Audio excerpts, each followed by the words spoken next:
ৰাজ্যত চলিছে বোৱাৰী পলাই যোৱাৰ প্ৰতিযোগিতা। প্ৰতিদিনে সংবাদ মাধ্যমৰ শিৰোনামা দখল কৰিছে বোৱাৰী পলায়নৰ বাতৰিয়ে। এইবাৰ পৰপুৰুষৰ সৈতে পলাই গ'ল সুমন বেগম। কান্দি কান্দি নিথৰুৱা হৈ পৰিছে স্বামী নজৰুল। কামৰূপ জিলাৰ হাজোৰ জাপিয়া গাঁৱৰ দুটা সন্তানৰ মাতৃ সুমন বেগমে নাক কাটিলে গাঁওবাসীৰ। এটা সন্তান লগত লৈ এটা সন্তান ঘৰত থৈ পৰপুৰুষৰ লগত পলাই গ'ল সুমন বেগম। সন্তানৰ কাণৰ বেমাৰ চিকিৎসকক দেখাবলৈ যাওঁ বুলি কৈ সুমন বেগম নলবাৰীৰ কোনো যুৱকৰ সৈতে পলাই গ'ল। উপায়ন্তৰ হৈ স্বামী নজৰুলে এতিয়া কান্দি কান্দি হাহাকাৰ অৱস্থা। আনহাতে স্বামী নজৰুলে এই ঘটনাৰ সন্দৰ্ভত হাজো আৰক্ষী থানাত দাখিল কৰিছে এজাহাৰ।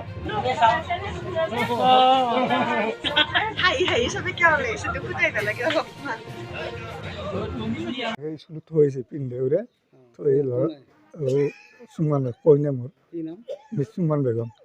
তাৰপিছত ছোৱালীটো কাণৰ অসুখ হৈছিল, পৰীক্ষা গম পোৱা হৈছিল কাণত অলপ পকাৰ দৰে হৈছিল।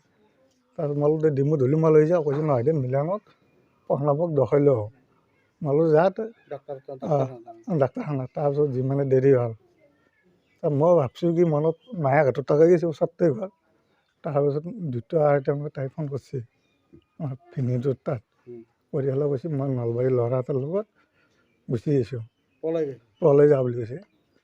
কোন ল'ৰাৰ লগত গৈছে মই গম নাপাওঁ, আৰু আগে পিছে ফোন কৰা মই গম পোৱা নাই। এতিয়া বিপদ এতিয়া যায় তাই যতি নাযায়, তাই মই বিচাৰা নাই, খালি মোৰ ছোৱালীটো মোক লাগে যতি নহওক। বাকী মই থানাতো এজাহাৰ যি দিছোঁ ছোৱালীটোৰ কাৰণে দিছোঁ।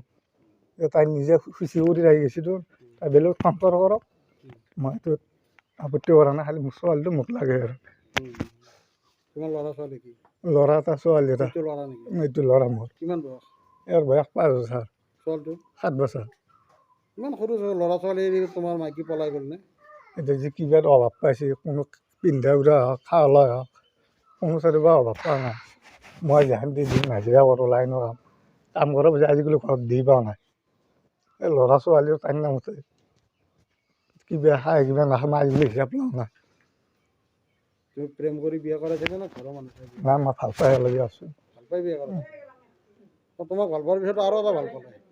সেইটো আৰু মই গম নাপাওঁ। কিহৰ অভাৱ পাইছে, পইচা মোৰ ঘৰত আছিল। পইচা প্ৰায় মোৰ এই ঘৰৰ কাম কৰিম বুলি কালি গামৰিকা চাদাল ফালি বাংলা দিছোঁ, মই লৈ প্লাষ্টাৰ হেৰি কৰোঁ এনেকৈ কামবোৰ পইচা আৰু এই মাছৰ এনেকৈ মাজে মাজে ব্যৱসায় কৰোঁ কৰি 50,000 মান টকা আছিল। পইচাখিনি গোটাই লৈ গৈছে, আৰু সোণা সৌৰে দেওয়া সোণাবিলাকো লৈ গৈছে। তাইৰ সোণাখিনি তাই নিয়াক, মোৰ পইচাখিনি তাই নিব নালাগিছিল, তেওঁ নিছে নিয়াক। তুমি নোহোৱাকৈ কেনেকৈ চলিবা? তুমি বাচ্ছা দুটা ডাঙৰ হ'ব লগা আছে, কি কৰিবা?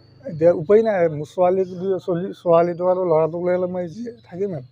হাজোৰ পৰা জহেৰুল ইছলামৰ ৰিপৰ্ট, সংবাদ 365।